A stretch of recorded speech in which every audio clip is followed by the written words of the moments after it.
Bonjour, bonsoir à tout le monde. Encore une fois, mon nom c'est Claude Louis. Euh, J'aime les Haïtiens, j'aime mes frères, j'aime mon pays, Haïti. Avec cet cinquième épisode de J'apprends, eh bien, je viens vous parler d'un sujet assez profond, si je peux dire. Je m'adresse directement à la jeunesse universitaire en Haïti. Eh bien, aujourd'hui, ça va être un petit peu différent parce que moi, je veux apprendre de vous un peu plus. Avec j'apprends à me connaître. Chaque jour, j'essaie de retourner dans le passé. Je lis des livres ayant rapport avec mon histoire pour savoir vraiment qui je suis. Des fois, à vous dire vrai, je n'ai aucune idée de la personne que je suis. Donc aujourd'hui, c'est un plaisir pour moi de me retrouver en face de vous et avec cette question, qui suis-je? Qui sommes-nous, les Haïtiens? Eh bien, nous sommes un peuple assez extraordinaire, mais on ne peut pas juste se fixer sur l'histoire que nous avons vécue 220 années de cela pour nous définir. Donc, il faut nous définir nous-mêmes.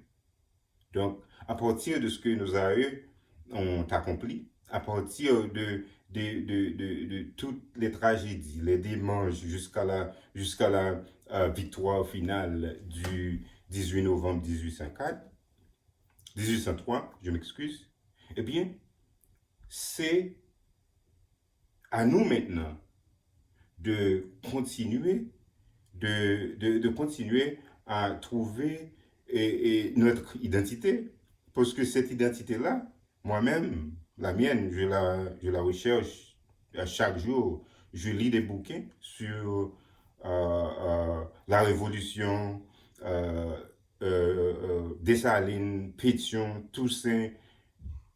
C'est important que nous retournions de notre passé pour voir ce que nous avons mal fait, pour pouvoir ouvrir les portes du futur, mais avec d'autres orientations.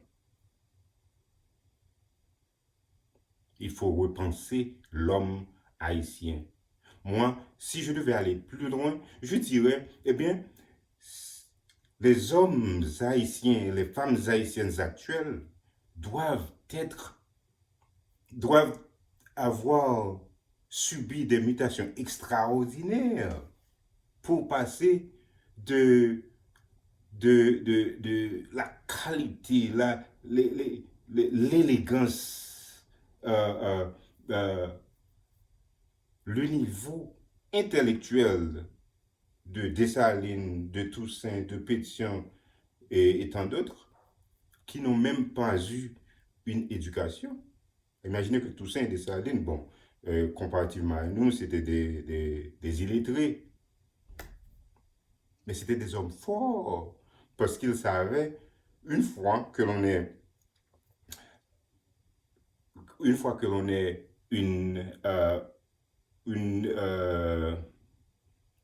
destination, ben il faut trouver les différents moyens d'y arriver, pour y arriver. Donc, à ce moment-là, nous devons nous-mêmes nous dire, bon, il faut qu'on s'arrête un peu, juste pour retourner dans ce passé et voir ce qu'ils ont fait. Et à partir de ça, nous pouvons quand même nous retrouver. Bien, ici, aujourd'hui, je voulais vous lire de petites choses qui ont rapport à l'éducation. Et c'est tiré directement, c'est des choses qui sont tirées directement de notre Constitution. Alors là, je vais vous lire l'article 19 de la Constitution haïtienne de 1987 qui dit que, article 19, l'État a l'impérieuse obligation de garantir le droit à la vie, à la santé, au respect de la personne humaine, à tous les citoyens sans distinction, conformément à la Déclaration universelle des droits de l'homme. Et je continue, l'article 28. L'article 28 dit que tout Haïtien a le droit d'exprimer librement ses opinions en toute matière par la voie qu'il choisit. Article 32.1. 32.1, qu'est-ce que ça dit? 32.1. L'éducation est une charge de l'État et des collectivités territoriales. Ils doivent mettre l'école gratuitement à la portée de tous, veiller au niveau de formation des enseignants, des secteurs publics et non publics. Et enfin, l'article 32-6, ça dit l'accès aux études supérieures est ouvert en pleine égalité à tous. Eh bien, ce matin, je me suis réveillé et je me suis dit, bon, en regardant la photo, une photo que tenait Grégory Saint-Hilaire avant sa mort, avant son assassinat, qui disait « Vive, live à bas âme ».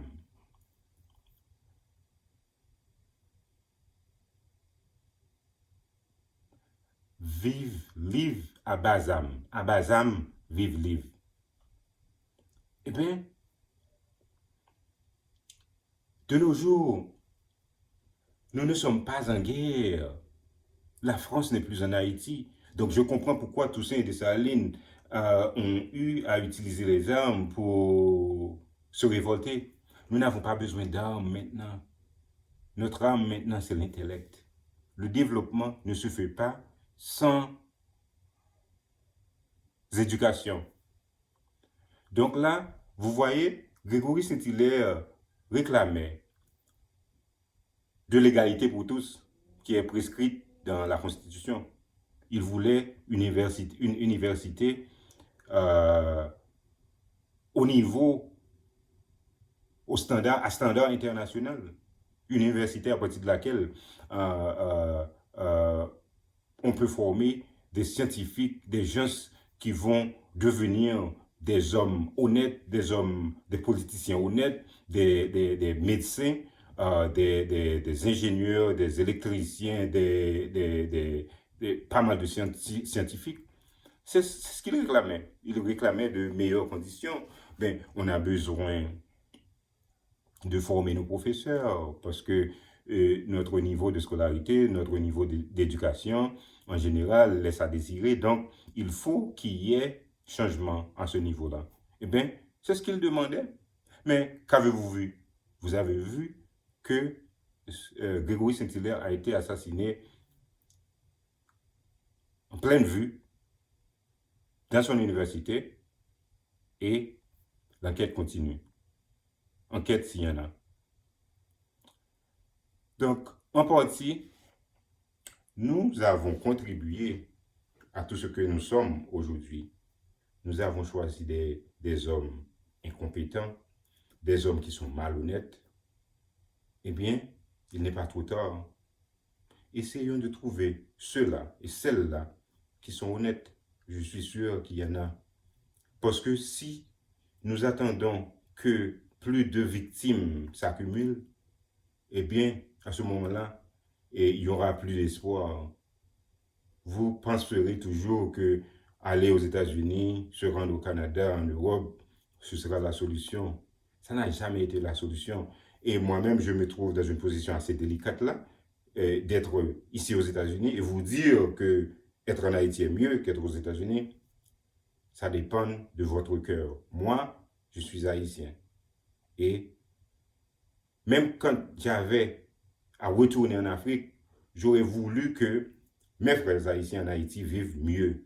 Donc, que je sois aux États-Unis, que je sois en Europe ou en Afrique, je veux une meilleure vie pour mes frères haïtiens. Et ça va commencer avec l'éducation de nos enfants, leur apprendre que voler n'a jamais été une bonne chose. faire 0 tourner 9 n'a jamais été une bonne chose. Donc, aux parents de commencer à éduquer les enfants à partir de chez eux pour ne pas former des petits racketteurs. Donc, si vous êtes racketteur, vous élevez un enfant, l'enfant va devenir un racketteur. Donc, il faut repenser toute la société, il faut repenser l'éducation. Il faut centrer l'éducation sur les besoins actuels du pays et orienter les enfants à être des patriotes, des agents de changement, pas des voleurs, pas des pilleurs, pas des gens qui veulent être riches, seulement riches.